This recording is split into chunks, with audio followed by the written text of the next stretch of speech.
नदियां बहेंगी, मैं कहता था देखो भाई कुछ एक मच्छर भी नहीं मरने वाला है, कुछ नहीं होगा। न्यायालय मेरिट के आधार पर फैसला करे, फैसले को लागू हम करेंगे। और किसी के माई के लाल पे हिम्मत है उत्तर प्रदेश में उपद्रव करके दिखा दे।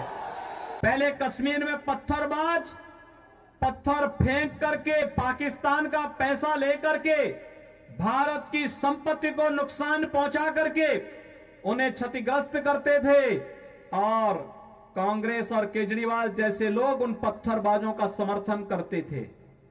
लेकिन धारा 370 समाप्त हुई, पत्थरबाज हुए गायब, और पाकिस्तान प्रस्त आतंकवादी जो पहले भारत के अंदर आकर के जगह जगह विस्फोट करते थे, उन सबको यमलोकपुरी की यात्रा पर भेजना शुरू कर दिया हमारे सुरक्षा बलों के जवानों ने। उनके लिए कहा गया कि भाई भारत की धरती तुम्हारे लिए नहीं है, तुम्हारे लिए तो अब बोली नहीं, हमारे सुरक्षा बलों के जवानों की गोली है, और ये गोली खाओ, अपनी यात्रा पर जाओ। कांग्रेस और केजरीवाल इन उपद्रवियों को क्या खिलाते थे? बिरयानी। और हम क्या खिला रहे हैं? गोली। भाइयों बहनों, यही अंतर है। भारत माता के प्रति अगर इनके मन में सम्मान होता, आतंकवादियों के सामने, नक्सलवादियों के सामने घुटने नहीं टेकते, पाकिस्तान का खौफ खड़ा नहीं करते। याद करिए, मुंबई पे आतंकी विस्फोट, आतंकी हमला हुआ था, और तब कांग्रेस नेतृत्व की सरकार थी, और तब केजरीवाल भी कोई एक एनजीओ चला करके यहां पर जनता को बेवकूफ बनाने का कार्य तब भी करता था। भाइयों बहनों, जब देश की जनभावना थी कि पाकिस्तान पर हमला होना चाहिए, तब कांग्रेस नेतृत्व की सरकार क्या कहती थी कि पाकिस्तान में एटम बम है, कहीं ऐसा ना हो कि भारत पे फेंक दे। लेकिन इस बार आपने देखा होगा, फरवरी माह में जब पुलवामा में हमला होता है, तो मोदी जी ने अगले दिन ही कहा, उन्होंने कहा था, भाइयों बहनों, यही फरवरी का महीना था, और तब 1 वर्ष पहले प्रधानमंत्री मोदी जी ने कहा था कि ये देश की सेना तय करेगी, मूर्ति भी तय करेगी, स्थान भी तय करेगी, और पाकिस्तान ने जो किया है उसको उसकी सजा अवश्य दी जाएगी, और पाकिस्तान के अंदर एयर स्ट्राइक होता है। इमरान खान दुनिया के अंदर आपने देखा होगा, जान की भीख मांगते हुए घूमता हुआ फिर रहा था, और उस समय इमरान खान ने कह रहा था कि भारत हमला कर देगा। तस्वीर बदल गई। पहले भारत के अंदर की सरकार कहती थी कि पाकिस्तान एटम बम फेंक देगा, आज पाकिस्तान भयभीत होकर के कहता है कि भारत के अंदर मोदी जी के नेतृत्व की सरकार कहीं पाकिस्तान पे हमला करके पाकिस्तान का अस्तित्व ही समाप्त न कर दे। भारत के दुश्मन, पाकिस्तान की भाषा बोलने वाले लोग आज जगह जगह धरना प्रदर्शन करके भारत की व्यवस्था को जैसे अव्यवस्था पैदा करने का कार्य कर रहे हैं।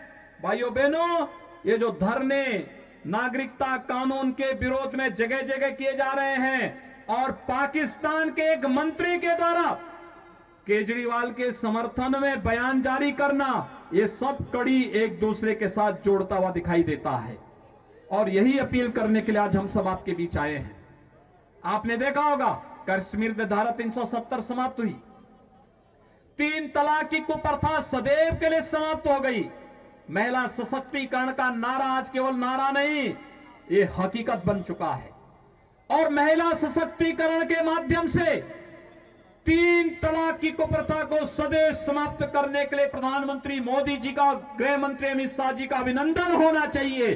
और इस अभिनंदन के लिए आज मैं आपके पास आया हूं कि भाइयों बहनों, यही राष्ट्रीय आकांक्षाएं हैं कि देश में आतंकवाद की प्रतीक, अलगाववाद की प्रतीक, भेदभाव के प्रतीक, इस प्रकार के जितने भी कानून हैं जो भारत में अलगाववाद को पैदा करते हो, विभेद को पैदा करते हो, इन सबको समाप्त करने के लिए जो कदम उठाए जा रहे हैं, उन कदमों की अगली श्रृंखला में ये नागरिकता कानून भी है। हम सब जानते हैं ये तो पाकिस्तान, अफगानिस्तान और बांग्लादेश के हिंदू, सिख, बौद्ध, जैन, पारसी, ईसाई जो वहां पे पीड़ित हैं, प्रताड़ित हैं, उनको नागरिकता देने का कानून है। ये नागरिकता लेने का कानून नहीं। लेकिन इस सब के बावजूद आप देख रहे होंगे धरना देकर के कैसे भ्रम की स्थिति पैदा करने का प्रयास हो रहा है। ये जानबूझ करके शरारतन देश के माहौल को खराब करने की साजिश का हिस्सा है।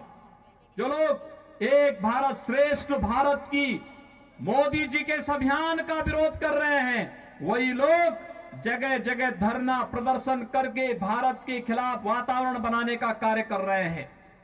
देश के अंदर अनावश्यक रूप से जनता को गुमराह करने का कार्य कर रहे हैं। और वही लोग हैं जिनके समर्थन में आज पाकिस्तान के मंत्री और पाकिस्तान की सरकार बयान जारी करके अपील कर रही है कि दिल्ली के अंदर मोदी के नेतृत्व में सरकार नहीं आनी चाहिए। उन्हें भय है कि मोदी जी के नेतृत्व की सरकार भारत को दुनिया की महाशक्ति बनाएगी, और भारत को दुनिया की महाशक्ति बनने का मतलब पाकिस्तान का इतिहास से नाम समाप्त होना। ये वही लोग हैं, याद करिए,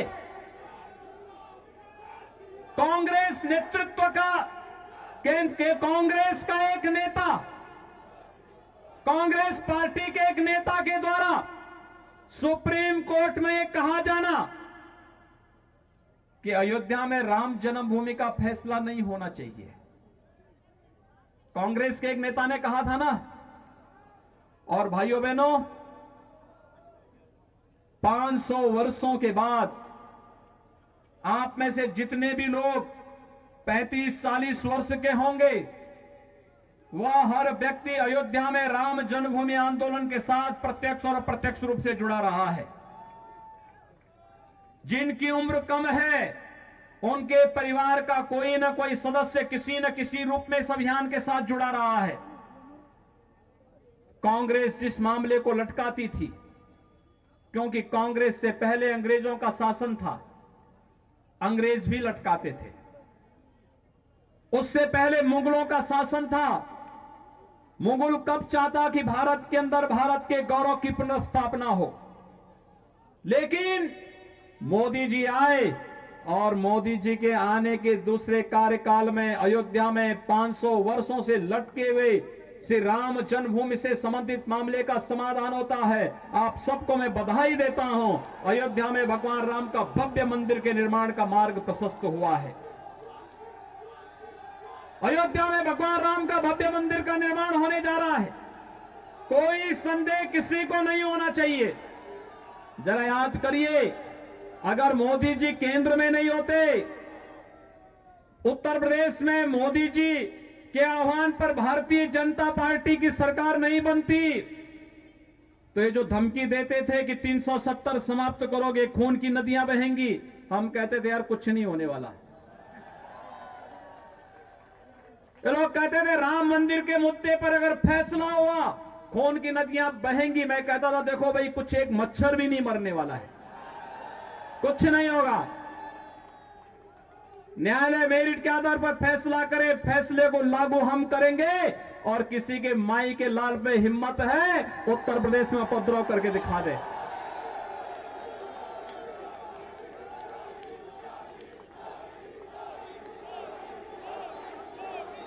भाइयों बहनों, उत्तर प्रदेश,